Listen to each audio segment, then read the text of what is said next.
Hi, buenos noches from sunny Colombia. Actually, it's not really that sunny, it's late at night. I'm recording this lecture from Medellin, one of the Colombian cities. A very interesting place, by the way. The weather, every day 24, that's what, like 75. Day, night, summer, winter, doesn't change at all. The weather forecast actually here doesn't even have the temperature forecast. All the forecast is if it's gonna rain or not. A nice place to be, I guess. Anyway, today we're going to talk about hiring and managing employees in an international context. And the two big questions for the first section of the lecture would be if an American company decides to do business in China, should that American company hire Chinese locals or should it send American expatriates? And then, by the same token, if a Chinese company decides to do business in the United States, should they hire Americans or should they send Chinese expatriates? And so the first section of the lecture will review the choices that each of these two companies have, and then most importantly, we will talk about pros and cons of each approach.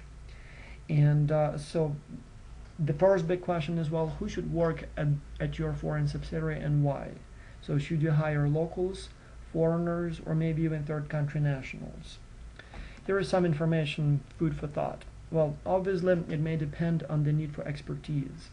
If the task requires certain, especially company-specific expertise, who knows, maybe there is really no talent available locally, and maybe you have to send an expatriate from your headquarters. Otherwise, you just may not be able to fill the position. At the same time, as you can imagine, expatriation is expensive.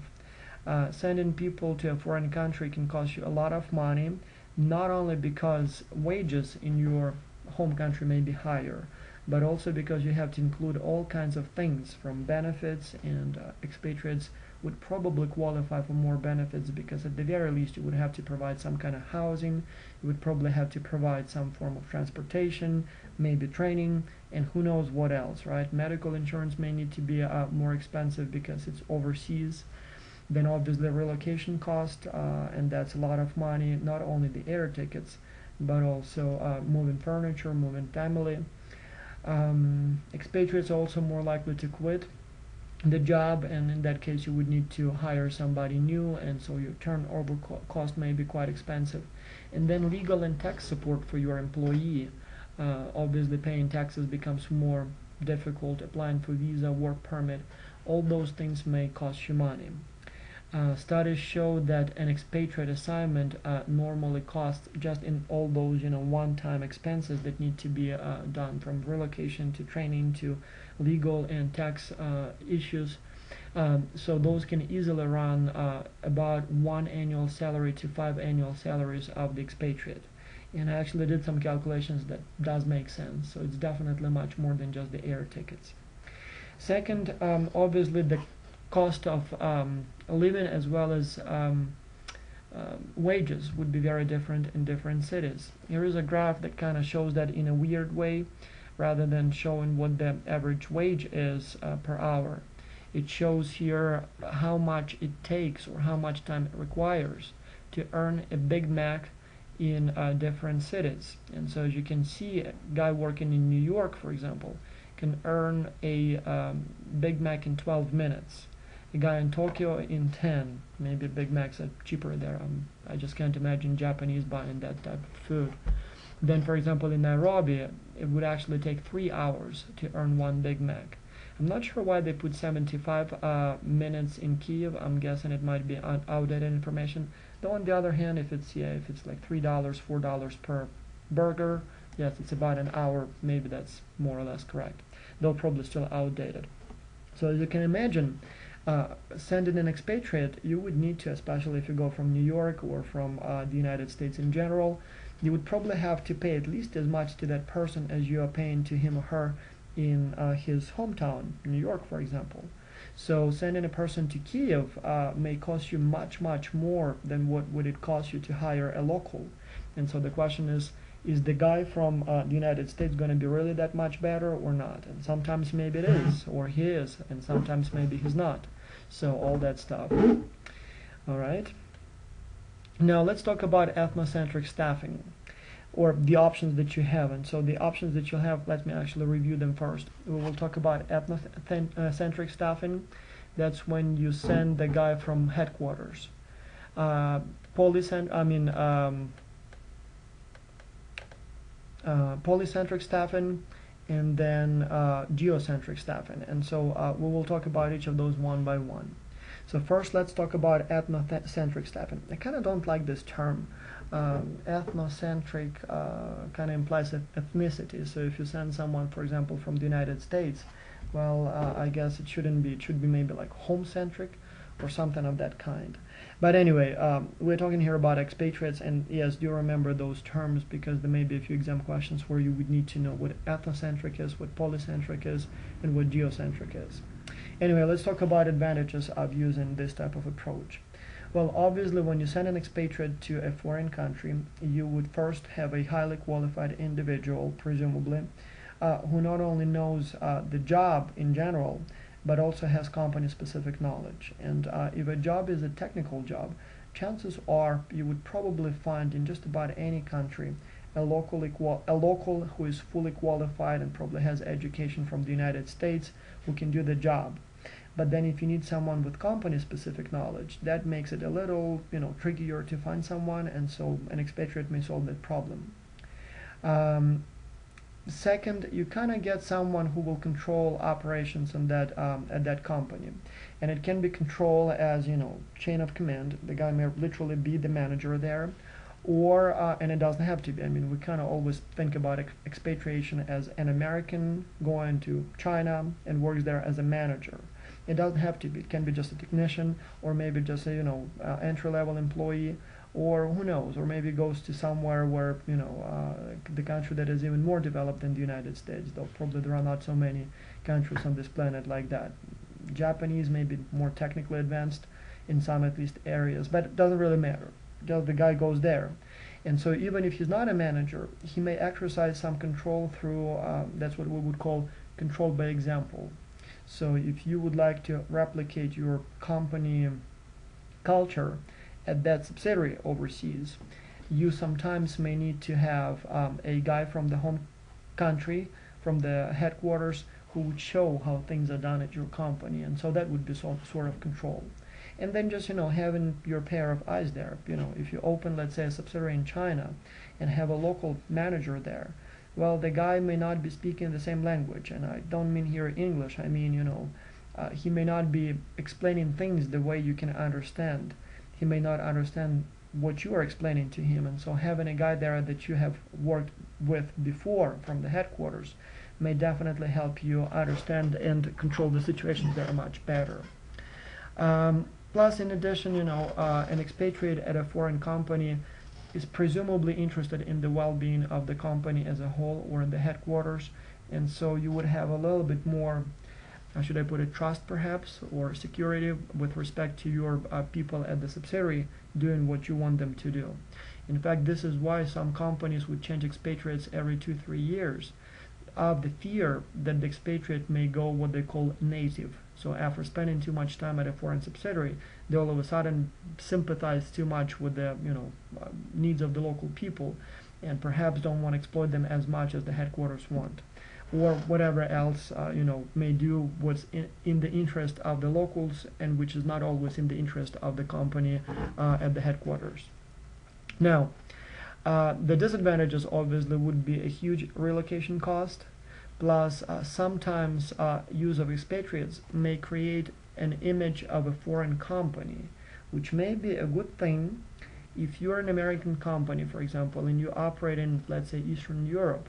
You will be loved. I mean, people there generally love America. And so the fact that you have American employees there, it only raises credibility of the company. But then if you try to use American expatriates, let's say somewhere in the Middle East, or maybe even in Japan, American companies are not necessarily loved there very much.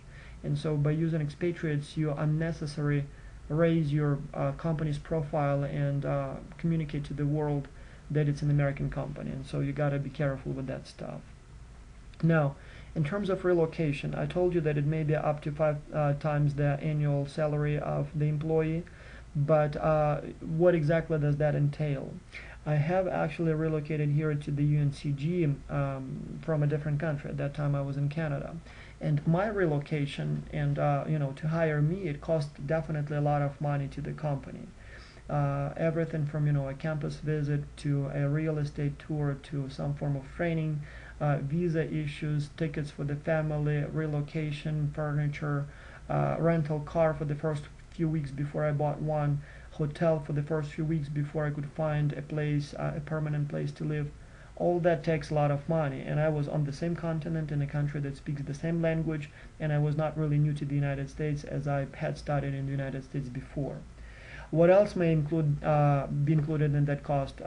Training, and sometimes it might be training like language courses for the whole family for a year before departure. Schooling for the kids, it may be a huge expense. If you send an expatriate to a foreign country and the employee is married and has kids and wants to send kids, for example, to an American school or just a better school, the company often picks up that bill, and that can be easily $20,000 per kid per year. And then obviously home visits. In most cases, the company would be paying at least for one trip back home. And then healthcare, often bodyguards if you send an employee to a country that is dangerous. All that may go to quite a lot, I mean, sum up to quite a lot of money, and so you got to be careful about that stuff. It may still be needed and still be justified, but obviously it's not cheap to send expatriates. So if I had to summarize that, and that's for those who will be reading this primarily, well, expatriates help you fill the positions if talent is not available locally. Control, either directly or by example or as a spy. Staff development, sometimes you might want to send a guy overseas not because you need the person there, but because you want the person to learn how stuff is done at that local subsidiary. Maybe meet people at the subsidiary, maybe meet other decision makers in the town, maybe just learn how things are done in that country, so that when the guy comes back, you have someone at the headquarters who knows that country, that environment, and so it would be for the development of that employee, so that you have someone better developed, better trained at the headquarters of the company. Then obviously networking in some countries, and even in the United States, let's be true, it's not really what you know, it's whom you know, right? And in some countries, it's definitely much more the case. So you might want to send your guy there just so that he meets the right people and expands the network of the company. And then for status, as I said, sometimes having an image that you're a foreign company, that may be a positive thing. And so if that's the case, you might want to use expatriates. Here is a little cartoon, a joke. So when you came to work with us, you stressed that you hope to go far with this company. Well, we have an opening in Tibet, and well, actually, it wouldn't be too bad to go to Tibet, like for half a year, I guess. So yeah, just keep that in mind. Now, polycentric stuff, and that's basically using locals. What's good and what's bad about that? Well, it's pretty much the opposite to what we just discussed with respect to expatriation, but there are a few unique points here. One, locals usually know better the local environment. They know how things are done. They know where things are. They know people.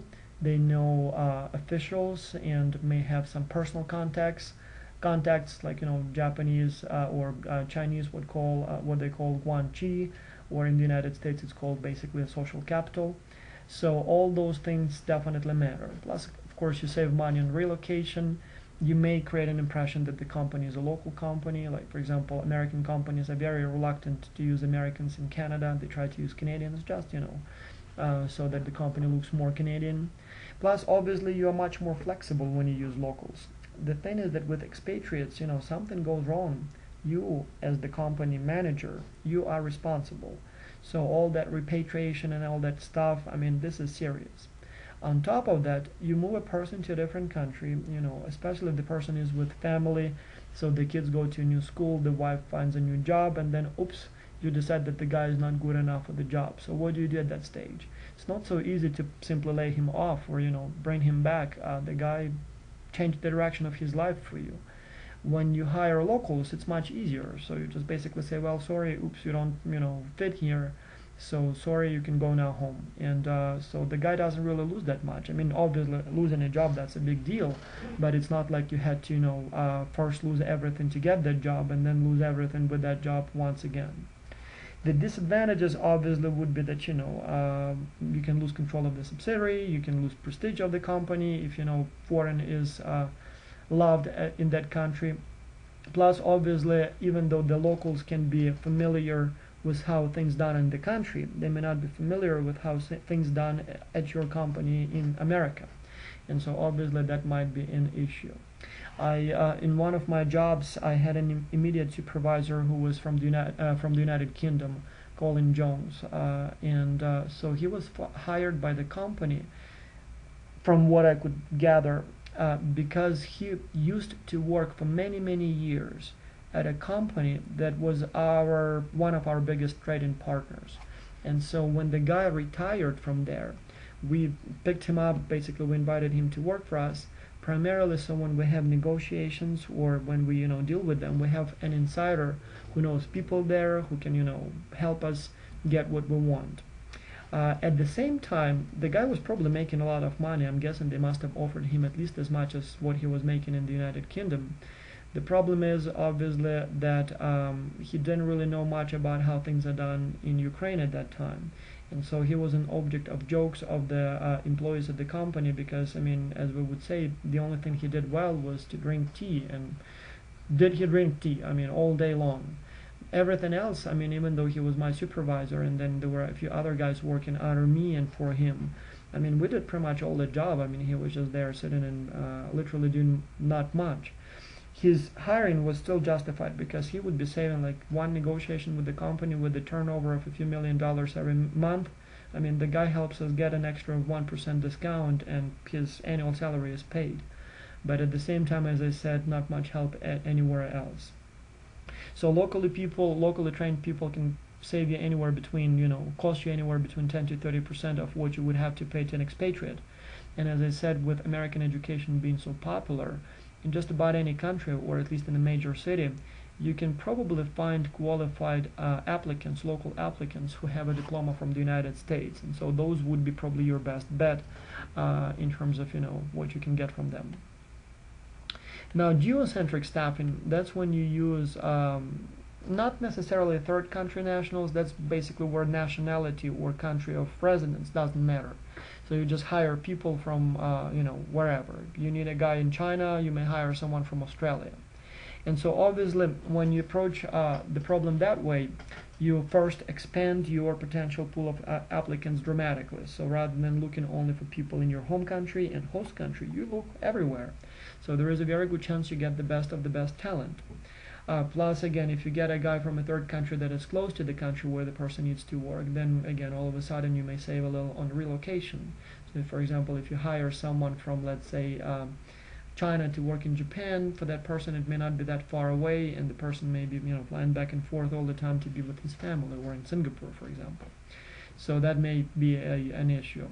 But then again, the person may be lacking both company-specific information as well as perhaps even market-specific information. Still may be costly, but what those people are really good for, they may be excellent for short-term assignments. And so there is a whole body of literature on what we call third country kids. Third country kids are children who are born into bicultural families, and they are raised in a country that is not the home culture or country of either of their parents. So something like that could be said about my kids. While I'm Ukrainian, my kids were born in Canada. Currently they live in the United States. But my wife is also Ukrainian, so I guess it's not a real, it's still a third country, but it's not necessarily a bicultural family. But anyway, what's remarkable about those people is that first, by having parents from different cultures, different countries, as well as by living in a country that is neither a home country of his mother or her mother, nor his or her father, those families tend to move a lot. So they would go and visit the family in one or the other country. They would, sometimes, the reason why those parents met is probably because they travel a lot. And so those kids tend to change addresses all the time and grow up in multiple places, multiple cities, multiple countries, which unfortunately leads to a problem that is called inability to form long-term attachment. But this is exactly what businesses sometimes need. If you haven't moved much, you probably don't really know how it feels. I have moved a lot, and I hate it.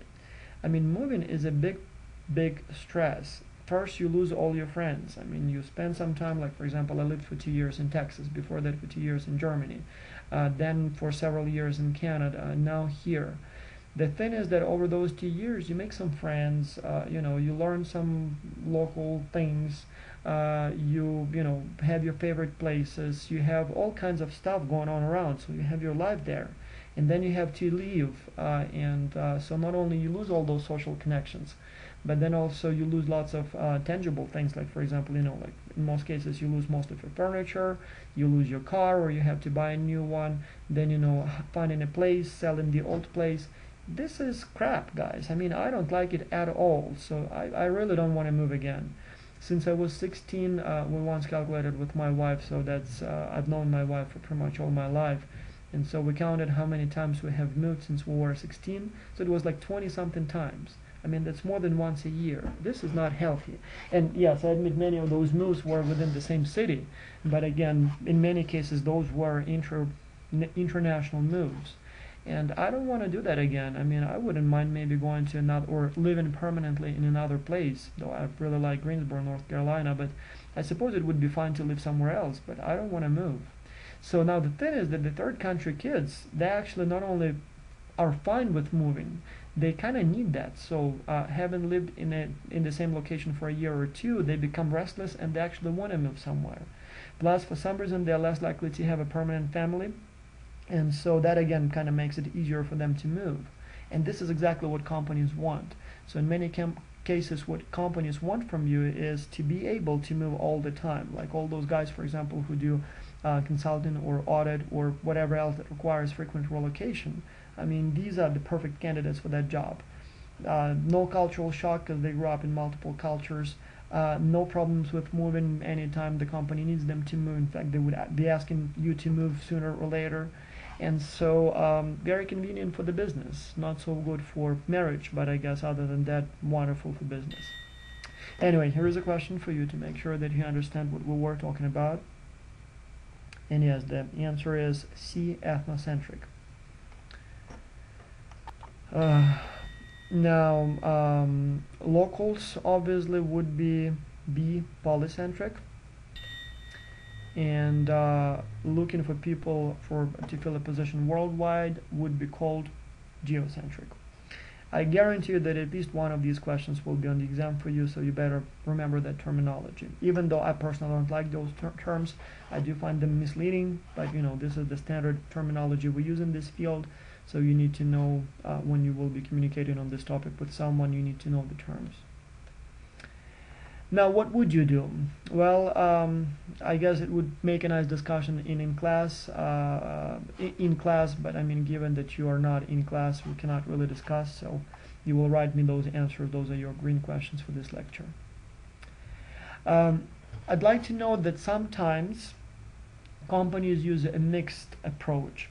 What they would do is they would actually send expatriates, but then in tandem, I guess, or in pair, or as a couple, they would have for each position a local backup, maybe, or even the local might be the main person and the expatriate may be the backup.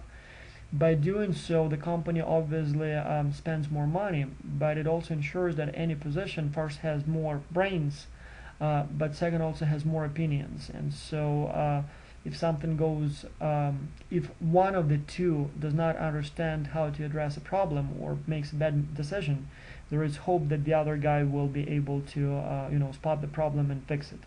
And this is, for example, what Microsoft does. So most of their foreign subsidiaries or foreign offices would have a local guy, usually American trade, but still a local guy, and then an American expatriate.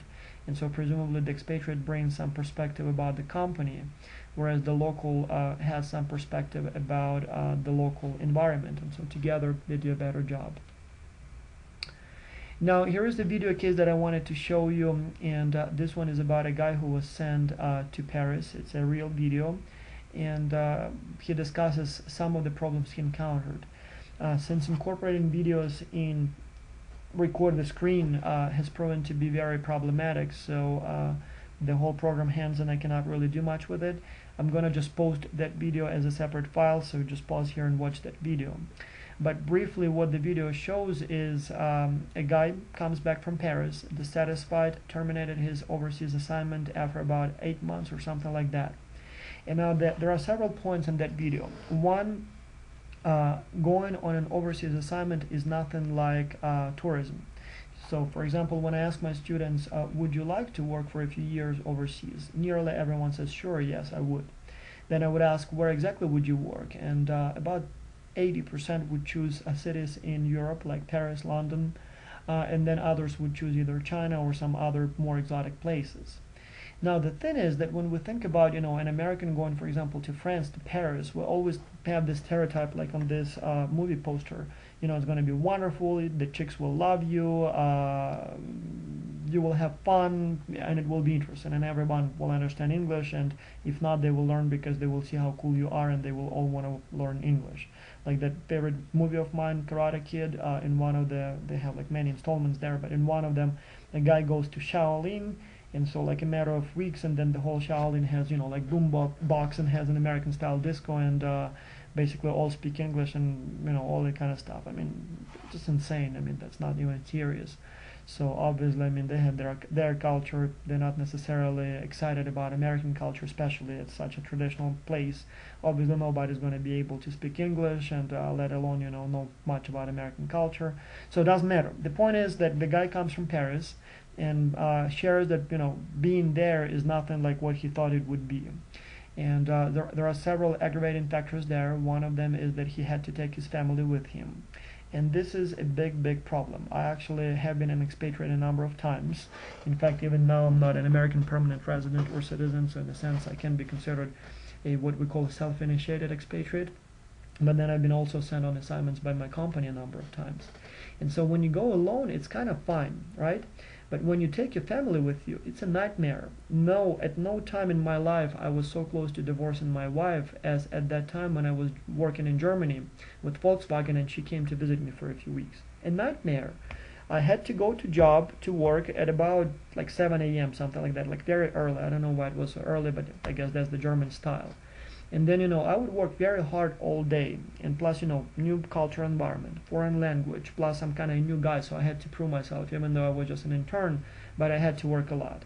So I come back home late at night, completely exhausted. I mean, excuse my French, but the only things I really want to do at that time is, you know, eat, have sex, and go to bed and sleep. Well, my wife is the opposite. She sits there all day waiting for me. She doesn't have any friends, obviously. Well, she did speak German, but again, when you are new in the country and you have to kind of wait for your husband all day, it's boring. And so I come at night, and I don't want to do anything except for those several things that I just named. And she wants to go out. She wants to have fun. She wants to, you know, see things. And had we gone together on a vacation to Germany, that would have been fine. That's exactly what I would want to do. But when you are in a foreign country on a permanent basis with your family, chances are your family will not be as happy about it as you are, because, you know, they will have no friends, they will be isolated. You will at least have some contact with people at work. But if you go to a country like, for example, you know, Middle East or Japan, those are very difficult to penetrate cultures. I mean, you will be there living in a ghetto with other expatriates, and locals hardly ever will even talk to you outside work. And you may literally live there for years and years and never actually make local friends. That's what people tell me. I never had to live on those cultures, but again, apparently for an American there, the only people you will be hanging out as friends would be other expatriates. On top of that, your family likely will not be allowed to work, which by the way is the case in the United States. Like for example, at this time I work in the United States, but my family is not allowed to work. And so that's a problem. Well, my wife is now in school, but first she has to pay out-of-state tuition.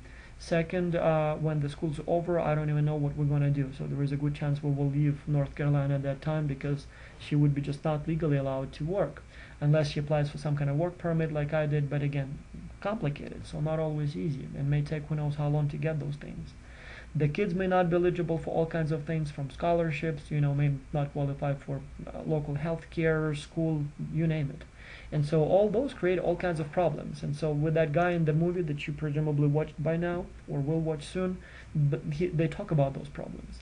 But then the big other problem is that, or point is that, it's a two-way street. The same thing, exactly in the same boat, is the company. The company spends a lot of money, trains you, sends you, do whatever they can do, and it may not be perfect or may not work out the way you expected, but they did invest a considerable effort and resource into you. And then you decide that it's not good for you, you want to come home. Well, that's a huge loss for the company too. They normally have filled your position by the time you return, and so they don't really have a place for you. Second, they just, it's a loss for them because they have to hire someone else to fill your position there, and they may be just mad at you, and so there is no simple and mutually acceptable solution often in those cases. So it's a loss for both parties. So just keep that in mind. But anyway, pause here, watch the video, come back in a few minutes. Other expatriation issues that I would like to mention. Well, one, when we talk about expatriation, we normally think of an American working, as I said, in China, for example, as a manager. So a guy from a rich country going to a poor country to work as a manager. It doesn't have to be that case. There are many expatriates, for example, from China working in the United States, both as technical personnel as well as its managers. Definitely Japanese. Those guys, like all those Toyotas and Hondas companies, normally the guy from Japan would be in charge. So it doesn't have to be, the classic example. Second, and this is especially interesting, by the way, in the context of Colombia. I'm now in Colombia, and so I was very surprised that the school where I am has many foreigners working here. And I would ask them, so why did you have to come here? And some of them would say that very explicitly. Others would kind of, hint. But going up or down, what constitutes up or down? Like when we talk about diplomats, like professional diplomats, normally they all want to be appointed to an important, big, developed country. Like everyone want to be, represent your country, like the United Kingdom, the United States, maybe Japan, those important regions. And then when you are sent to like Guatemala, that's often seen as, going down because, that's basically some form of exile for you. So we don't have anything better for you, so go and work there. At the same time, as an expatriate, if you go to one of those countries, it actually may be quite a good thing. So you go to a so-called developing country. It may turn out to be not so developing as it looks first. Like I'm currently in Colombia. At least the parts of the city that I've seen so far looks beautiful. I mean, not any worse than Santa Barbara. In fact, it looks very much like this. Perfect weather, fairly inexpensive, and then you kind of almost automatically become upper class coming from one of those developed countries. And in many cases, you're the popular guy. Everyone wants to hang out with you. And again, it depends on the country. In some countries, that may not be the case, but in some it may. And it seems like Latin Americans are perfectly fine with Americans or Europeans and like them very much. And even though your salary may be less in dollars than what it would be, for example, in Europe, but what you can buy with it may be a substantial amount of money. So most of the professors here that I've met so far, they would have, in many cases, an apartment in the city, a house outside the city. In this particular location where I am now, it's in the mountains. And so the weather is always around 25 Celsius, like 75 Fahrenheit. But because it's in the mountains, if you go a little up, it's going to get cooler. If you go a little down, it's going to get warmer. So many of these guys have two houses. And, if on the night when they want some cool weather, they just go and, spend the night at the house up the mountain. When they want a little warmer weather, they just go down the mountain. And then, of course, they have, like things like maids. This lady comes and cleans my house. This lady comes and, helps me with the kids. And this one cooks and stuff like that. Well, in the United States, with the money that I make, I'm fairly rich, but I never will have all those kinds of little goodies that I could have in a country like this one. And so it doesn't mean that you will be better off here, but in many cases you will be kind of going up, at least in terms of your relative status to that of the locals. So keep that in mind. Now, another thing is that often overlooked when we talk about expatriation is repatriation. Studies show that over 60% of all returning expatriates don't stay with their with their companies and quit job within a year. Now, there are a number of reasons for that, but the biggest ones are that first, companies often don't plan on those people coming back. Not, I misspoke. Not that they plan that those people will never come back, right? It just that they lack to or fail to plan in advance what's going to happen when they come back. So they know that someday they will come back, but when and what we're going to do then, well, we'll think about it later.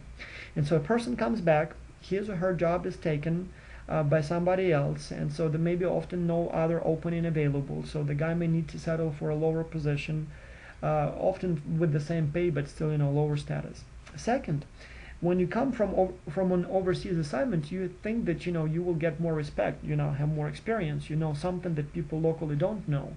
You met whoever the mayor of the city was where you worked. I don't know, some of their language maybe, and whatever else you learned. Well, you come back to New York or Greensboro and nobody seems to care. I mean, whatever the name of that guy that you used to have lunch every, I don't know, Friday, well, it doesn't matter to them. So they don't know who that guy is. They don't care that he's a big name in that country where you worked. The fact that you speak language, well, big deal. I mean, here everybody speaks English, not whatever language you now learned. And so you feel underappreciated. It's not necessarily that they appreciate you less. It's just that you expect them to appreciate you more, and when they don't, you feel underappreciated. And so in many cases, those people just end up quitting jobs. And then obviously family, we talked about that. So particularly likely the assignment to be terminated when the guy goes there with the family. Definitely very, very challenging. Now, recruitment challenges overseas. This one's tricky. When you try to recruit someone, let's say in the United States, right? What would you gonna use? Well, you will place an ad in on Monster.com or whatever else you may be using. You will solicit resumes from your applicants, maybe some other references and stuff like that. You will probably call guys, the references, and see what they have to say about the applicant. You may give the person some kind of standardized test, like multiple choice personality test.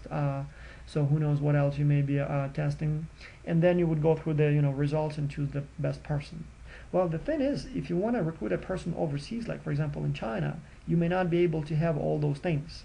So what's going to happen is that the recruitment websites may not be available there. Maybe it's even a country where there is no internet, or maybe that's not how jobs are found there. Maybe it's all about whom you know, and people or companies don't really list openings online. Now, when you get a resume, well, first of all, there may be not the tradition of the country to send the resume, but even when you do, the thing is that the resumes may not be composed the same way as they are in the United States. In the United States, people are very self-promoting, and in a good way. So like when you write your resume, you can go to those websites where you would see lists of words that have strong action words. Words that make your resume look more confident, more professional. You wouldn't just say that I worked for a company. You would say I developed from ground up, or I managed, or I was responsible for. So all those kinds of things. And so when you see a resume from a different country, the person to you may look indecisive, maybe shy, maybe not up to date, maybe not qualified because it sounds a little too soft. I'll actually have a few examples on that a little later in the lecture when we'll talk about communication. And one of the examples I will use there, as well as I used in one of my papers, is a guy that I met in Canada. He is originally from Belarus, but then he worked for some time in Puerto Rico for an American company, then immigrated to Canada. He's an accountant, and in Canada, that was 2003, 2004, when Canada had pretty much negative unemployment. At least in Calgary, where oil business was booming, there were more jobs than there were people. Now, the guy was fully qualified to work as an accountant, even with experience for an American company, but he had a problem finding a job. He would even say things like, for example, I don't understand that. Those girls right out of high school find jobs the same day, and I'm looking for a job a few months and nothing's happening. And so I met him. He was a coach in a gym. All those Olympic facilities from 1988 were left and became part of campus. And so they had a big gymnastics center there. and 2 days a week that gymnastics center was open for amateurs like myself. So we would come there and just jump and do backhand sprints and all the kind of stuff, that kind of stuff. And so his job was to make sure that we don't break our necks. Basically, just stand there and watch that we're not doing anything silly. So one day he talks to me and asks, "Well, I don't know why it's not working for me. Can you maybe help?" And I don't know how to help. I say, "Well, can I see your resume and cover letter?" And I look at that resume and cover letter. My God, I mean, the guy is so what's the word, self-effacing, like very shy, very modest, that he just looks very unqualified. Like occasionally I make mistakes. I may not be the best employee. I'll try. Blah blah blah blah blah. I tell him my students, like 18-year-olds, who the only experience they have is like that 1 week internship they had sometime during when they were in high school. That's the only thing they have. Even they would put like extensive experience and whatever they did. And so imagine that the manager now looks at those two resumes or cover letters. Well, whom he's gonna call for a job interview? Obviously, I mean, the guy whose resume looks more impressive. So now that's to say that it's not that one way is better than the other, or it's not that everyone should learn the American way. The point is that if you will be doing business in, for example, China or in whatever other country, the way people may be communicating their skills and knowledge may be completely different, and so you may just not be able to get the same information from the same tools. And then obviously, different skills may be valued. So maybe in the United States it may be more about technical knowledge, but for the same position in, let's say, China, it may be more about connections and stuff like that. So those things may matter a lot. And even if recruitment messages that grab attention in the United States may not attract attention overseas. Like, for example, maybe high pay, definitely a selling point in the United States, but not so much, for example, in India, where often people feel that, or believe that the more you suffer in this life, the better off you will be in your next life. And I can tell lots of stories about that, but just believe me that sometimes money is not everything in some countries and may not even be desired as an outcome. So keep those things in mind. So the questions would be, does the right candidate needs enthusiasm? In the United States, that's what we like to advertise when we, recruit people for a job. Well, do you really think that's what would be needed? Or excellent interpersonal skills. Do you think the right candidate really needs interpersonal skills? Well, make sure, I guess the key here is, why I'm showing you these things, is that when you are recruiting people for either an overseas assignment or for an assignment but in any country, in fact that would apply equally well to the local country, is make sure that you give a very realistic preview of the job and you hire people for what you really need them, and not just for those bogus and popular things like enthusiasm and team play or whatever else. Sometimes those may be needed, no question about that, but in many cases those are not really essential. Here's a very effective advertisement that I saw in a Canadian what they call washroom, so restroom, bathroom. So you walk in the restroom, you do your thing, and right in front of your eyes there is this advertisement. And so basically what it says here, this can be your rush hour, and that's the Canadian, kind of the equivalent of the Canadian Peace Corps. So what this advertisement tells you, and the reason I like it so much because it tells you the right thing, is it's basically saying if you want adventure, apply for a job with us. And at the same time, what it's really kind of saying is that if you want to make money, no, we won't be able to pay you much. If you want to get a career and stuff, probably that's not the job. But if you want some adventure, well, here you come. You can get that. We can give you that. And so I just felt that was honest, and selecting people with the right attitudes so you don't have a premature failure. Now look at this advertisement and tell me, do you think it would be an effective one? I'll read out it to you in case you are listening. So the newspaper ad in plain font says something like this. It says, "This is no picnic. Work in the most harsh and unimaginable conditions. Temperatures will range from 70 to 90 degrees. Mosquitoes will not only annoy but will cause bodily harm. There are extensive marshes, frostbite. If you are not prepared to work under these and similar conditions, do not apply." Well, many people, or at least many of my students, said that it's not a very effective recruitment ad. But the thing is that it's actually one of the most effective of all times. This is a real thing from 1942. The U.S. government was hiring employees to work on the oil fields in Alaska. It was right before there was a threat that that region may be invaded by the Japanese, And so the US government was trying to do something about that. This ad generated thousands of applications and was one of the most effective ads of all time. And the good thing about this ad is that an effective recruitment campaign is not the campaign that attracts many applications. The best of the best recruitment campaigns would attract how many applications? Tell me. Give me the number. Like the perfect, absolutely perfect recruitment campaign. How many numbers per position, applications per position would it attract? The answer is one. One. The reason for that is that when you recruit candidates for a job, you don't not only want to attract qualified people, but you also want to repel those who are not qualified, because the more applications you get, the more time you have to waste on selecting the right person. And a clever, wise, right, well done recruitment ad will attract the right people and repel the wrong people, and in the perfect, absolutely perfect scenario, it will attract only the person on the planet who is most qualified for the job, and everybody else, including the second best, will not even consider applying. So in that case, it would be perfect, very efficient. I understand that it sounds kind of strange, but ideally that's what we want. And so this job apparently repelled all candidates who were not fully prepared, and at the same time attracted those who were good for the job. Anyway,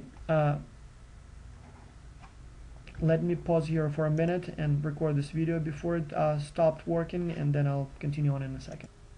So recruiting becomes even more an issue when you are trying to attract candidates overseas.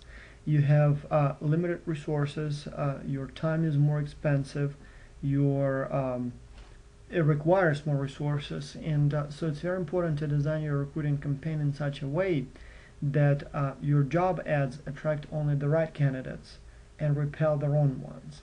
And so, as I said before, the best way to do it is to give realistic job previews. This way people will know what they're applying for, and those who feel they may not make a good fit at that company would be not applying.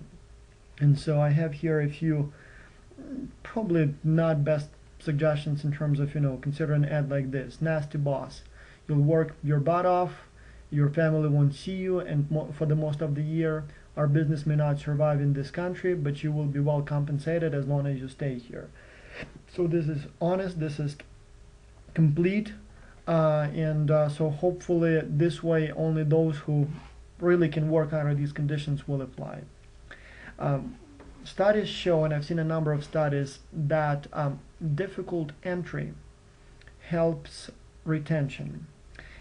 In a classic experiment, for example, and I've seen several variations of it, but the classic approach to testing how entry difficulty changes perception about the team, the experiment would be conducted something like this. For example, ads would be placed around campus and people would be recruited in a literature club. And then candidates who apply or come would be assigned randomly to two conditions. Condition one, the applicant would be simply interviewed as usually done.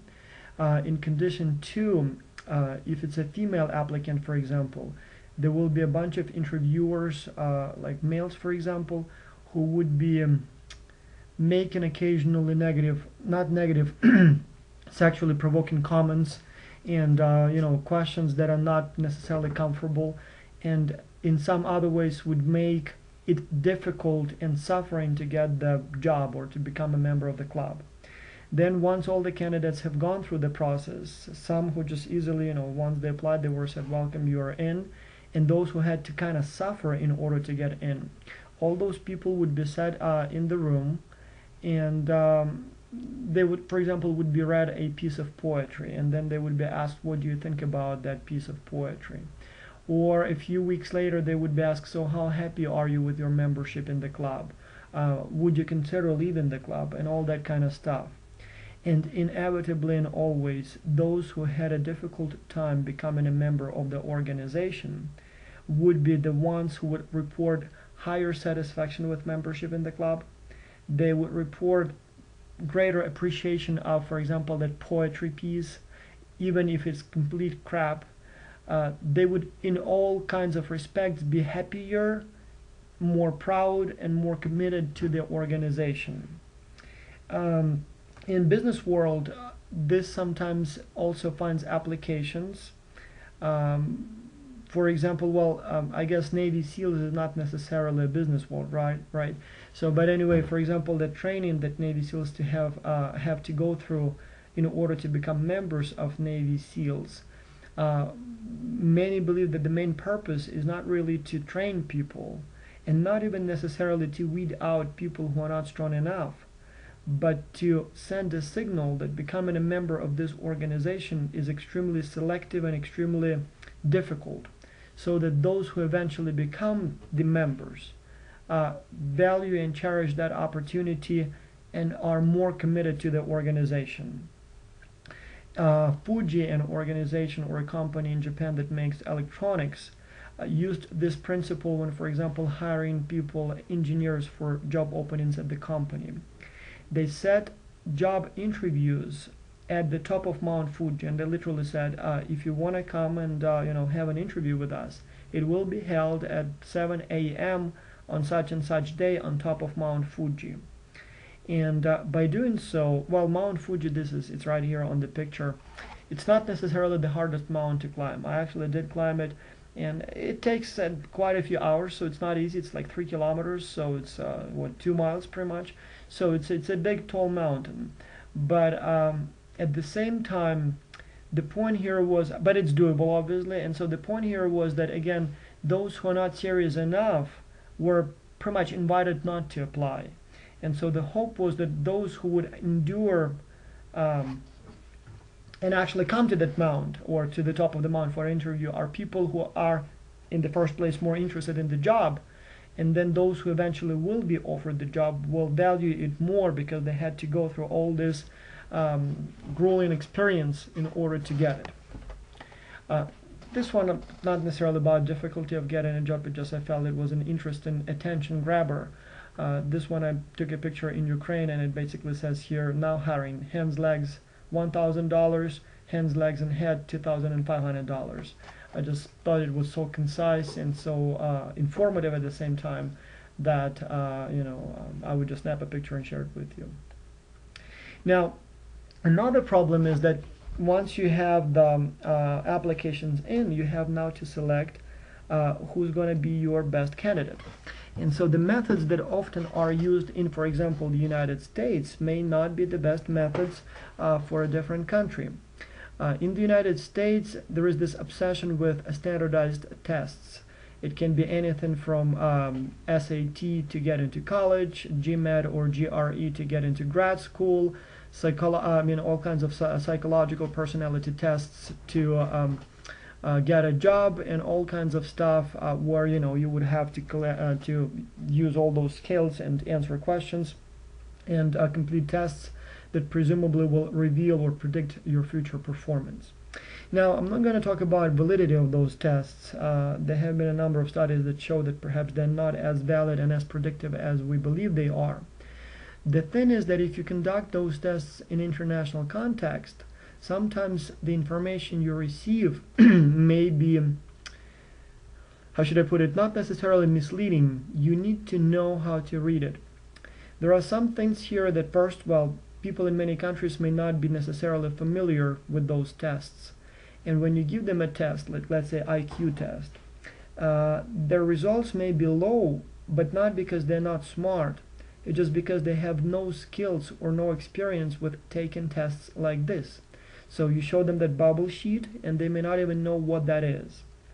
Second, responses that have, that are provided on this what we call Likert type scale. Likert is the name of the guy who came up with the idea, like a scale from 1 to 10. Responses tend to be different from culture to culture. People in different cultures respond to those skills differently on those cultural reasons. For example, in individualist, achievement-oriented cultures like the United States, people tend to choose extreme points. On a scale from 1 to 5, they would choose either 1 or 5 or maybe 2 or 4, but less frequently. So when they agree, they try to exaggerate their agreement. When they disagree, they try to exaggerate their disagreement to make a stronger point. In collectivist and more feminine kind of relationship-oriented cultures, people actually tend to choose middle points. So when they strongly agree, they would actually choose on the 5-point scale 4. Or when they strongly disagree, they would still stay closer to the middle and choose 2. And the number of times they actually choose 3, or percentage of times than when they choose the middle point, is much higher than that in cultures that are individualist and achievement oriented. Now, if you have a personality test that gives you a range of statements and you have to identify or indicate to what extent you agree or disagree with those statements, which is basically the way personality is measured, you may get different results in different cultures. But it's not because respondents may have different personalities or different attitudes, aptitudes, and whatever else you may be testing, but because of that difference in response styles. So my 3 may be your 4, and vice versa. In addition, there is what we call acquiescence bias. So again, in some cultures, people are prone to agree no matter how the question is phrased, meaning that it's not the middle point. If 5 is in agreement, they would choose 5. If 1 is in agreement, they would choose 1. And so they just feel uncomfortable disagreeing, or publicly, or on paper announcing their disagreement. And so again, the answer there may be different, but not necessarily because they are have different personality or different values, but because they just respond to those skills differently. Plus, anchor points may be somewhat different. I had when I was doing my dissertation, I was surveying different immigrant groups, immigrant workers in Canada, and I had a whole bunch of different questions there. But one of my skills dealt with family orientation. I wanted to know how family oriented, or how important is family in the lives of my respondents. And one thing that was very surprising that I found in the early stages of my research was that students from Canada reported being much more family oriented and valuing family much more than, for example, my participants and employees from Japan. Now, I know well enough that, well, it doesn't mean that Canadians don't value family, but I know that as an individualist culture, pretty much like the United States, and I know that it's highly unlikely that Canadians, being very individualist and egocentric, are more family-oriented than such collectivist cultures like Chinese or Japanese. I had to do some more research to find out what was going on, and eventually what I found was that the point of reference, or the anchors, were perceived differently by respondents from these different cultures. For example, you would ask a question, how much do you respect your grandmother, for example, or your parents? And the Canadian respondents would always choose, very much, I'm a very good grandchild or a child. You ask the same question a guy from Japan, and you get, well, kind of, in the middle. And it doesn't make sense. It almost seems like, the Canadians are more, family oriented. And then you start asking open questions and asking them to explain. And turns out that the Canadians felt that they were very family oriented because, of course, I visit my parents at least, once a year for Christmas, and sometimes maybe even twice a year. Well, I forgot last year, but normally I do. So I must be very respectful and a very, caring child or grandchild. The Japanese guys would say something like that, no, I don't think I'm a very good and respectful, for example, child or grandchild.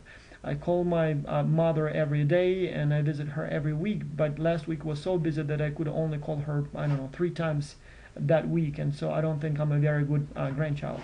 So the threshold, or the standard that people from different cultures may be using to evaluate their beliefs or attitudes or values may be different, and therefore they may be choosing different points on the scale. So as a result, whatever your test results normally are in the United States, they may be different in other countries when you try to use the same method. This is a game that I play with my students. I'm going to tell you how it works, and then just hopefully you'll believe me that these are the results that I get. The game is very simple, and I've done it so many times, and it's always exactly the same result. The game is very simple. I just ask my students to imagine that they're not very good at, for example, meeting girlfriends, boyfriends, at work or in bars or whatever other people do to meet people of the opposite sex, right? For sex, as opposed to.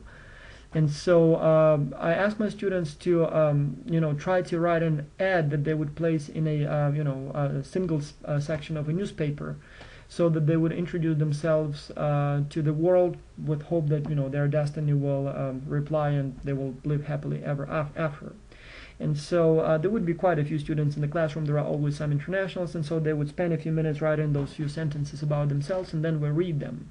And so what we get is that Americans always say things like, for example, I'm a handsome, athletic male with a good sense of humor, seek a fun-loving partner, and stuff like that. So very self-promoting, very confident, very kind of strong ad. When you get, for example, someone from Japan or China, particularly if it's a female, the tone of that message would be much more modest. So it would be something like, although I'm not very good looking, or I will try my best to work hard, that kind of stuff. Now again, this may sound like just a funny thing, or like an interesting observation. And I've seen, by the way, the same behavior many times with respect to food. Like for example, when my mother, who's arguably the best cook on this planet, at least in my personal opinion, definitely a very good cook. And so when we have guests over, she would normally spend a day or even 2 days preparing food. And I know the food is good. So, but then when the guests come, she would always serve that food with, statements like, there is nothing special to offer you, or this is not very delicious, but maybe you'll like it, or, it's not very good, but please, please eat. So very, again, modest and self-effacing. Now, an American response would be usually very different. So you go and visit your friends, particularly, if it's a young family, and they will, like, for example, buy the powder cake that you just add some water and put it in the oven for a few minutes, and then they would proudly serve it to you and say, like, I baked it. Yeah, sure you did. So the point again here is, though, that it's not really that, in most cases it's just funny in a sense, right? Or kind of an interesting observation, but it may play a very important role in the business world. You have a job interview and you have two candidates. One is very confident and appears very strong and open. The other one seems a little shy, maybe lacking confidence, seemingly not sure about his skills, or at least based on what the person is saying, or her skills, what the person is saying, creating an impression of maybe not fully prepared for the job. The question is, who's going to get the job? And I don't know who's going to get the job in your case, but I know if you apply American standards, then people from, for example, Asia would have no chance of getting the job or being promoted down the road. In fact, in some cultures, like Middle Eastern cultures, women may not be even allowed to speak in presence of men, which again, from our perspective, may be seen as lack of confidence, or maybe lack of leadership skills, or lack of initiative. But it may be none of those. It may be just differences in culture.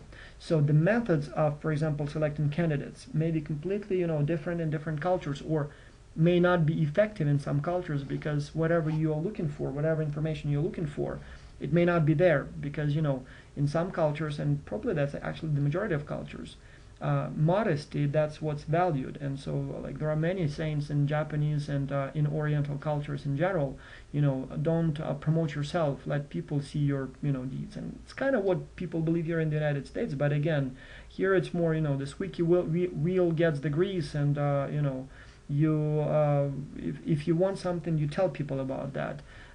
Don't ask, don't get, right? Whereas in their cultures, it's more like sticking nail gets pounded down, or whatever is the expression. So keep that in mind. Now, finally, when you apply and get a job overseas, or when you hire people for an overseas assignment, or when you simply even a domestic organization and you have a bunch of people from different cultures working together, training becomes a very, very important thing. And so there are all kinds of training you may offer, and so I want to talk about some of the methods. Well, here there is a pyramid, and so basically that's from the simplest training, where you just simply brief people about the environment, like you're going to such and such country, this is what people do there, all the way to actual field experience, where you send people, let them live there for a year, and this way prepare for the cultural environment. But first, some statistics. Training is a huge business, and not only cross-cultural training, but training in general. Different numbers state that, and so it can be from how much a company spends per employee per year. In the United States, it's about $1,000. how much totally in the United States. And so if you take all forms of training in the United States, it's about $90 billion. That's including government and industry, what they spend on training of their employees.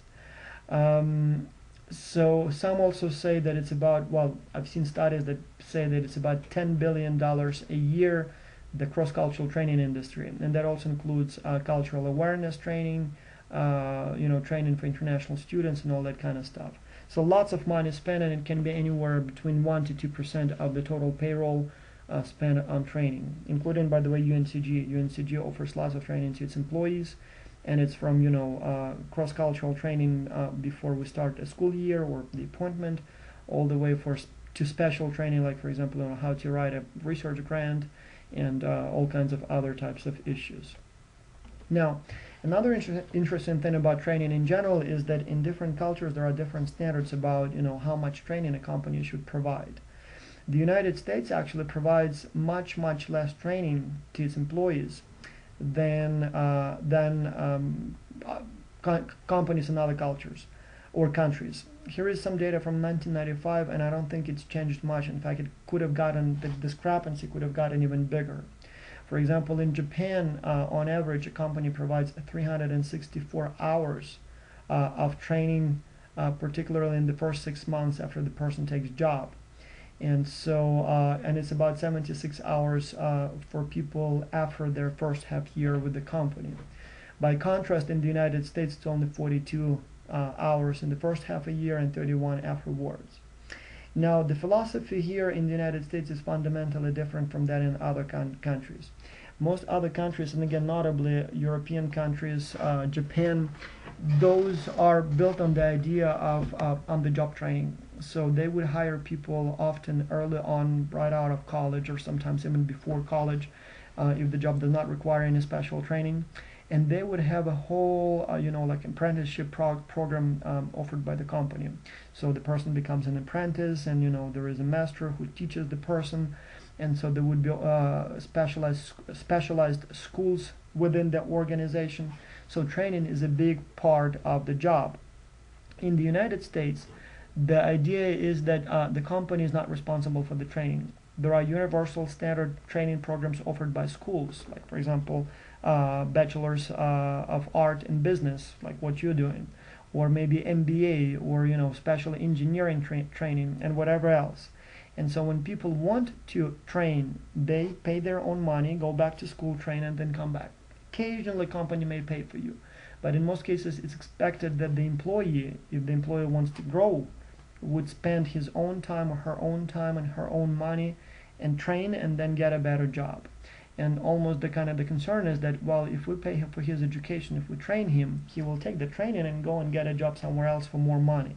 So the employees don't really feel obliged to stay with the organization, and the organization is afraid to invest in the employee because that investment may walk out the door when the employer resigns. In other cultures, as I said, particularly in Asia, but also in Europe, where lifelong employment has been standard, kind of fading out now, but has been known for generations. There, the employee is more of an investment rather than just a resource that you use as long as you can. Now, talking about cross-cultural training in particularly, you probably have participated in all kinds of training, team building, cross-cultural team building, and so there would be all those types of training, like where there are trust falls and rope courses and whitewater rafting and all that kind of stuff. I've participated in many of those and actually have run a number of those training sessions myself. 80s, 90s, even today, that's the main way to make people, how should I say, better prepared to work with one another, including when you have a cross-cultural team. The problem is that nobody really knows if it works. In fact, a big part of my research is, on the one hand, researching what works and what doesn't, but also researching how people research what works and what doesn't. And one stunning result I get again and again is that nobody really tests that. So the companies spend lots of money, they hire cultural awareness coaches and consultants, they pay a lot of money, they invest money in their employees. But one thing is in a short supply, and that is hardcore metrics or measures of the effectiveness of that training. Does it work or does it not? Nobody really measures. In most cases, at the best there would be this, like a simple survey at the end of the training with smiley faces, where employees must indicate to what extent they felt the training was good. But what employees really say there is, well, basically, did you have fun or not? And it's not exactly the same thing as the money was well spent. It's not exactly the same thing as, for every dollar we invested in this training, we're going to get $10 back within 2 years or something like that. So now another issue would be challenges of employee compensation in cross-cultural context. Again, there are all kinds of things here, and I'm going to talk about some of them. Well, cost of living effects, that's one of the problems, and I'll have an exercise about that just in a few minutes. Bonuses and tax incentives may be different. Compensation, relocation, and hardship, those are important things. Then obviously, when you talk about locals, there would be a difference in expat pay level and local pay level. And that may lead to all kinds of tension and, injustice perceptions and so on. Then some countries are much more unionized than America is, or companies in some countries tend to be more unionized, or unionization rate is much higher. And again, when you have a union, the way you manage your people is substantially different than when you don't have a union. And so if you plan on doing business in Europe, for example, well, expect to have unions there, so that may be different. Laws regulating layoffs, a big difference. In Europe, for example, when you lay off an employee, in many cases, the severance package is so big that it may be more than a year's pay of the employee. In fact, I've heard stories about cases when a guy would be laid off, like for example, my colleague's brother, who worked as a middle-level banker, was laid off following a merger of his bank with another bank. The new merged organization decided that they don't need so many people anymore, and so they decided to lay off some of the employees. So the guy was entitled to, I believe it was 1.5 year pay, or 1 year pay, because his employment was, his contract was terminated prematurely. He found a new job literally a couple of weeks later, but he still kept the money. And so when you hire people in those countries, you got to be very careful, because getting rid of them may be very difficult even when there is economic feasibility and you should get rid of them. So those are all becoming issues. Next, legally mandated vacation days. Again, in different countries you would need to spend different amounts of money on people not being at work. Like for example, Sweden, Denmark, Europe in general, that's about a month of vacation, and somebody's got to pay for that. By comparison, in the United States it's 16 days only. And so you're basically paying 2 extra weeks for, in countries that are more, let's call them socialist or mixed economy. Japan is the only country that works more, though those guys, let me tell you, they work, they are workaholics. First of all, they have a prevalent cause of death there is, death because of overworking. People literally die on their work desks. Second, people there, it's not uncommon at all for people to sleep in their offices. First of all, to save on commute, but then at the same time, because the culture is such. I've heard stories of people working 23 hours a day. Now that sounds a little scary, so let me explain. A person would be living in Tokyo and has a job in Tokyo. And so he would leave his home Monday morning and won't come back literally until Friday night. He would sleep in his office. There would be a separate room where people would be sleeping. He would have dinner, lunch, breakfast there. The person, for example, I've heard about was working with the Ministry of Transportation, was building bridges. And so for a few years he literally lived in the company quarters. Now they would, have lunch there, and over lunch they would discuss business matters. They would have dinner together, and they would talk about, quality. He was building bridges, so quality of bridges, and all those quality circle meetings and stuff like that. My surprise was, though, that he was paid for 23 hours a day, and I would ask, so why 23? Why not 24? Well, it turns out the culture is such that even though you work so many hours, you're not allowed to do anything private during that 23-hour workday. So you can't call your family really. you can't pay your bills, you can't do anything else, and so you would have that one extra hour. That's when you call, check on your kids and wife, or maybe pay your electricity bill or whatever else you would do then, because even though you work such long hours, being distracted by private matters is not acceptable. And again, I'm not sure how many Japanese work like that, but definitely many more than in the rest of the world.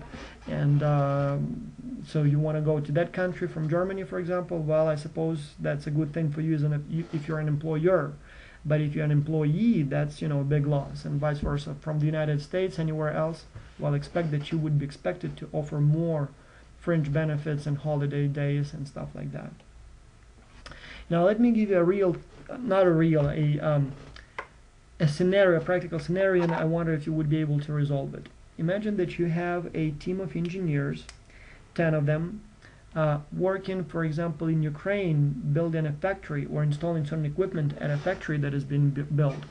And so the company that does it is, let's say, an American company. And the company needed 10 people, 10 engineers, and so they conducted some recruitment, and they got a bunch of applications from the United States and a bunch of applications from Mexico.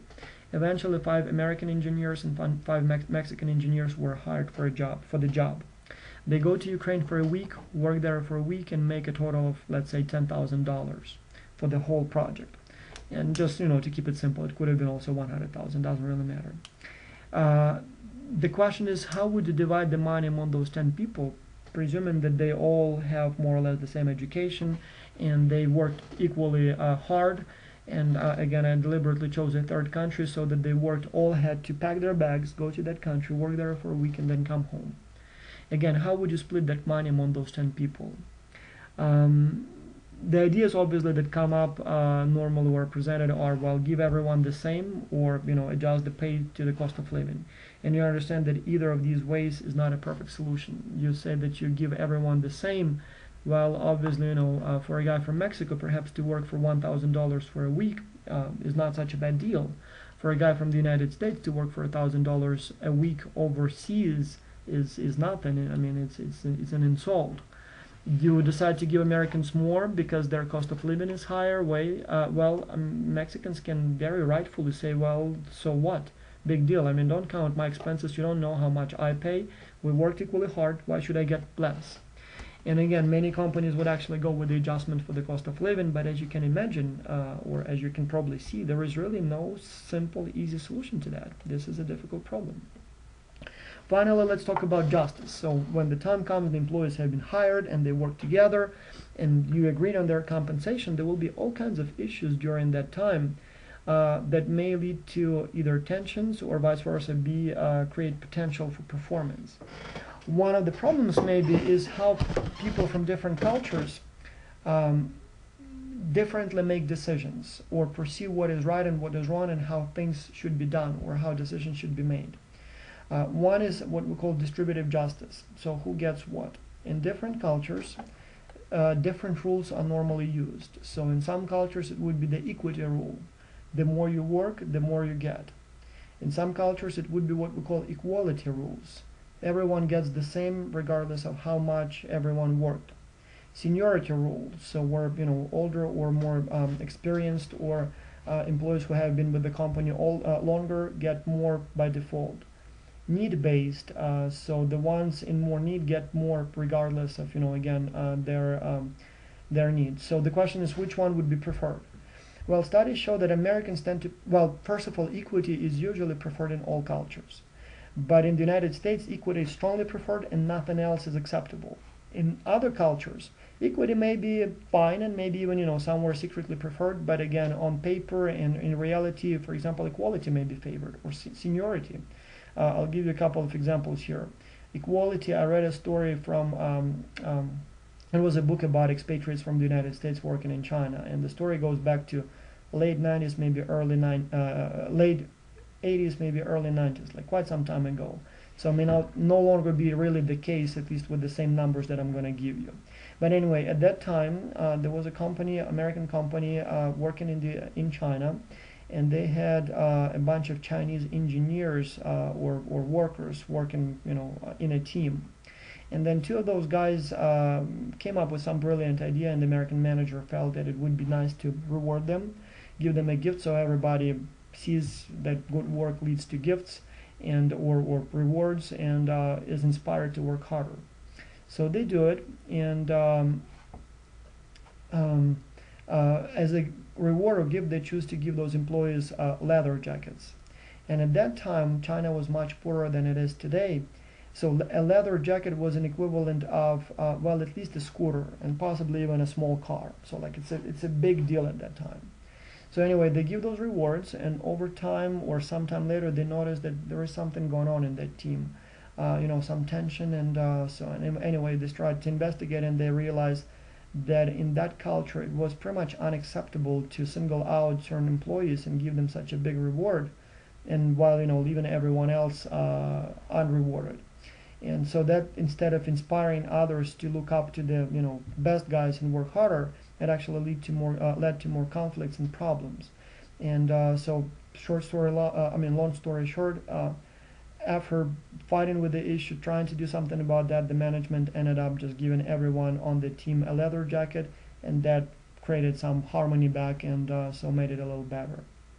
Now, seniority role, the same thing. I mean, in some cultures, just because you work more with the company, you would be getting more automatically, or you would be ascribed more authority, and so you would be getting better benefits. Your word will count more, and so all that kind of stuff. So in other cultures, it would be completely. I mean, so what? You're older, or you've been with company a few months longer, so who cares? I have something to say. And then obviously need-based, like in some Gen culture, for example, we all rob the bank, but I have 2 kids and you don't. So, when we are caught, maybe you should go to jail for me, and, because I have more need to be out, or something like that. Now, even in the United States, some of these rules may actually be applied in some subcultures. Like, for example, seniority is often used as a reward structure for in unionized organizations. Like, for example, if you work for GM, you would be working on the same assembly line with everybody else. You would be doing exactly the same operation, exactly at the same pace and everything else. But if you've been with company longer, your hourly wage would be higher, regardless of everything else being equal. In schools, for example, too, people with more tenure and with higher degrees, like you would be teaching exactly the same class in a secondary school, and your teaching evaluations would be exactly the same, standardized test scores would be the same, but you have masters and somebody doesn't, you would be getting more money. And again, it may look crazy to some of us, especially those of us who are still young and still are not in a position of seniority. But again, it would be something that others would take as completely normal. Moreover, this is what they have been fighting for sometimes even centuries before they got that. And so again, go figure. So, but that's important to keep in mind. Now, procedural justice, again, how do we reach a decision?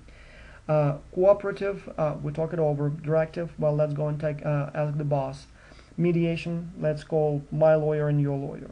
Again, Americans tend to prefer the cooperative way, so let's discuss it. Though again, in some organizations, the culture is much more directive, and so sometimes it actually the boss is the boss. It's my way or highway, baby. My way or the highway, baby, right? Something like that, whatever the saying is. So you go to another country, and the method would be much less cooperative as it is normally in the United States, and much more directive. So in high power distance cultures, like for example those in Asia or those in Latin America, a manager has much more authority than a manager has in the United States. So a manager is almost like a semi-god, and you never argue with a manager. And so when there is a dispute or a decision needs to be made, we ask the manager, so we don't decide. And if a manager or a teacher tells you something, you never question that, you obey. And so again, for an American manager to work overseas, on the one hand it may look like somewhat easier, but on the other hand, if you're used to participative style, if you use for your employees to give you advice, that may be kind of strange. Vice versa, if you for example would like to use cooperative style in some of those cultures, people may look at you and not know what you want from them. I mean, come on, man, you're the manager, you should be making the decisions. You get paid more, so why are you asking me? At the same time, if you work in the United States and you happen to have a boss from one of those countries, which again can happen, that may lead to certain tension and misunderstandings. Americans also tend to like mediation very much. You know, divorce, any dispute in the workplace, it's my lawyer will talk to your lawyer. In other cultures, they just laugh at that. I mean, can't you decide who gets the car and who gets the house, or who get, you know, how you split the assets of the company? Why do you need to pay so much money to the lawyers? Let's go and talk in the room and discuss all that. But Americans love contracts, they love lawyers. America has more lawyers per capita than any other country on the planet. In fact, it's like 10 times as many per capita as, for example, there are in Japan. And good or bad, well, I'm here not to judge. Just in some cultures, if you want to get lawyers involved, they will look at you as if you are crazy or not smart enough. And I kind of don't blame them sometimes for that. So again, just keep that in mind. And so here is some historic perspective, you know. Yeah. Well, one thing about Americans, very interesting. I've seen that in many studies, including in my own. On the one hand, Americans are low power distance, high participation, kind of cooperative type of culture. But unlike in other cultures, Americans actually change their perceptions dramatically depending on how you define the situation to them. That expression, you know, where you stand depends on where you sit. Well, true for Americans. That same difference is not necessarily found in other cultures. And so this is what I mean. When Americans are asked what kind of boss they want to have, they give dramatically different answers than when they are asked what kind of boss they want to be. So when an American asks what kind of boss he or she wants to have, that's all about participation. But when it's the question is what kind of boss you want to be, Americans all of a sudden like, oh, I'm going to be tough, I'm going to be, you know, leader. I'm going to tell them what to do, and if they don't want to do it, you know, there are many companies going to find another job. So that's kind of interesting because, you know, overall Americans kind of score in the middle on power distance actually. But again, the difference is huge when you define that question, what kind of boss you want to be versus what kind of boss you want to have. And in other cultures, that differentiation is not really that strong. Now, a couple more examples about decision making.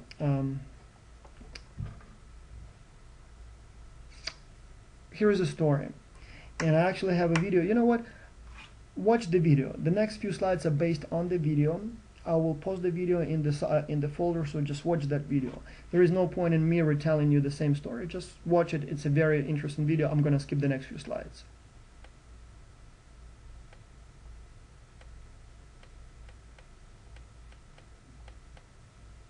Finally, reaction to injustice. So I hope that you have watched the video about the decision making. Very interesting, like a 10-minute story. So, but let's talk a little bit about reaction to injustice. When everything you tried didn't work and you believe that the final decision was not just, what do? And again, there are first different ways people can react. They can react with loyalty, well, meaning that, you know, well, the world is tough and not fair, but this is what we have, so suck it up, princess. Neglect, well, if I'm treated not fairly, then I'm not going to do my job well, so I'm going to compensate myself with lower performance. Voice, well, you're not happy, you keep talking about that, you keep trying to do something about that. Or exit, well, you know what, if it doesn't work, I'm out of here, you know, you vote with your legs. The thing is that Americans are much more likely to use voice or exit than people from other cultures. Neglect is also kind of common, but not so much loyalty. And again, it's not clear whether it's because Americans have more options or just because it's cultural. But then again, depending on which culture you are in, people may react differently. Plus, on top of that, you have behavioral and psychological reaction. People may be just unhappy, stressed, or people can take a knife and go and restore the justice in their way. And again, an acceptable way in the United States would be, you know, you either say what you want to, if you're not happy, you tell it. And if nothing works, you leave and go find something better. Neglect is not really encouraged and not really, you know, acceptable. And in fact, that's, you know, frowned upon. Loyalty, well, the guy must be sucker since he stays here. Violence, well, you'll go to jail if you react violently to perceived injustice. I mean, if you have a problem with that, you have to pursue your means or needs within legal means, right? But then again, you go to some subcultures, like for example, you know, prisons in the United States, and their reaction to injustice must be violent, because if you don't react violently, you know, somebody says something bad about you, you are expected to go and beat up the guy, because if you won't, you will you lose respect in the eyes of your, you know, buddies there. And again, such behavior would be completely intolerable, right? in the workplace, but again, in some subcultures, that's exactly what would be expected of you to do. Now, here is a question for you. So let's see if you have been listening carefully to me.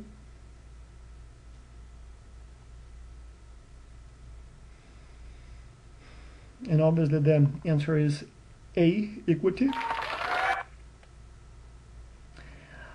Finally, when you send an employee overseas, the employee is likely to go through various acculturation stages. And so my research, by the way, that's what my dissertation was about, showed this same graph, and a number of studies did it with international students, employees, and everyone else. And so apparently when you go to a different country, you would be going through these stages. So first few months or few weeks, you will be what we call on a honeymoon. You will be very happy with the culture. Everything will look new to you. I've been here in Colombia now for what, like 4 days. It's my second trip here. Everything looks beautiful. I mean, such a beautiful country, nice weather, beautiful people, inexpensive. I mean, what else do you want? And looks kind of clean and nice. But then if you have to live here for an extended period of time, you eventually experience what we call a culture shock. So you discover all those horrors of relocating to a new country. All of a sudden you have to apply for a social security number, you have to get the driver's license. You discover that finding a good house is nearly impossible. You discover that the food is cheap but maybe not always high quality, and so you're kind of no friends, tons of paperwork, frustration. So you go through the stage of disillusionment. Culture shock, and then following disillusionment, where you kind of realize that there is no paradise on earth. And even though Colombia looks like paradise first, in a few weeks you realize that it may not be paradise after all. Then you slowly go through a phase of adjustment, and eventually integrate and finally find new friends, job, and kind of feel more like at home, though it's obviously not that euphoric state in which you were in the first week or two. There is actually a joke about that. It illustrates very well this kind of phenomenon. Hopefully I'm not going to offend anyone with this joke. If you are religious, well, anyway, here is the joke. A guy dies and goes to paradise. Paradise is nice, nice weather, angels are reading you books all day long, classic music playing, kind of okay. The guy spends there some time, and then, he, on vacation, decides to go to hell. He comes to hell and actually likes it. I mean, there is party going on all the time, people eating chocolates and drinking alcohol, and beautiful women everywhere, and he thinks, man, you know what, maybe I want to immigrate here. He comes back to paradise and applies for immigration. The God looks at his documents, application, and thinks, well, why not, green card to hell, so immigrate, permanent residency there. The guy packs his bags, goes to hell. Once he crosses the border, the devil puts him on a frying pan and puts him on fire. And the guy is shocked and says, well, what's going on? What's going on? I mean, I was here just last week and everything was so beautiful, and now all of a sudden I'm on a frying pan. And the devil tells to him, well, do not confuse tourism with immigration. And that's the point. So when you go overseas for an extended period of time, you are no longer a tourist. You're an immigrant, and you will be faced with a whole host of new challenges, and not all of them will be as pleasant as what you experience when you just go to a country as a tourist. Reverse culture shock, well, eventually you will be going back home, and when you will, you may actually experience a similar culture shock, but in the other direction. All of a sudden, like, for example, when I go back to Ukraine, when I do, unfortunately not as often as I should, but all of a sudden the things that used to look cute to you now look annoying. Rooms look small, cars look small, and smoke too much, and whatever else. And people looked close to each other, but now they seem to be in your face because your culture has changed and all that stuff. And so again, sometimes that would look natural to you before may actually look fairly strange now. And so you may be experiencing pretty much the same type of stress or culture shock, but in the opposite direction. Finally, a piece of evidence from my own study. One of my studies looked at what speeds up or slows down cultural integration or acculturation. And again, I looked at many things, and one of the findings was, for example, that acculturation at the surface level is not indicative of acculturation of values. So just because someone learns the local language, likes the local cuisine, watches local TV, and has local friends, doesn't mean that the actual intrinsic values have changed. So those two do acculturate over time, but while the surface kind of the artifact acculturation occurs within a couple of years, and the person may be almost indistinguishable from the locals. Value acculturation persists, and in my sample I had people up to 15 years following immigration, and you would still see detectable difference in values. Second, in terms of what predicts, well, obviously the usual suspects, the younger the person is at the time of immigration, the longer the person spends in the country, all that kind of stuff obviously matters, as well as where you study. The more you study in the home country, the slower you acculturate. The more you study in the host country, the faster you acculturate. But the strongest effect was observed for intragroup contact. Those who had more contact with the locals, either married a local or worked at work with locals or just had friends among the locals, they would acculturate much faster than those who just maybe had a wife from their home country, maybe had worked for a company where most of the employees were immigrants too. Those not only tend to acculturate slower, but in case if the percentage of locals in the network of an immigrant is less than 15%, meaning that 85% time or more the immigrant hangs out with people who are other immigrants, then the person not only may not acculturate over time, but actually may over time reject values of the host country, actually become hostile and even less acculturated than he or she was at the time of immigration. And that may actually explain all that hostility, for example, that you would see in some European countries. Like much of the terrorism in Europe would actually homebred. So all those riots and sometimes even bombings in London or Paris would actually be done by people who grew up in that country. But I bet, I didn't do a study with those specific cases, but I bet you would find that those people were, grew up in isolation from the local culture in a kind of secluded community and didn't have much contact with the locals throughout their life. And so over time, as I said, they actually became much anti their host culture than, they were maybe years earlier. Anyway, this is what you need to know in the exam, and thank you very much for your attention. Bye.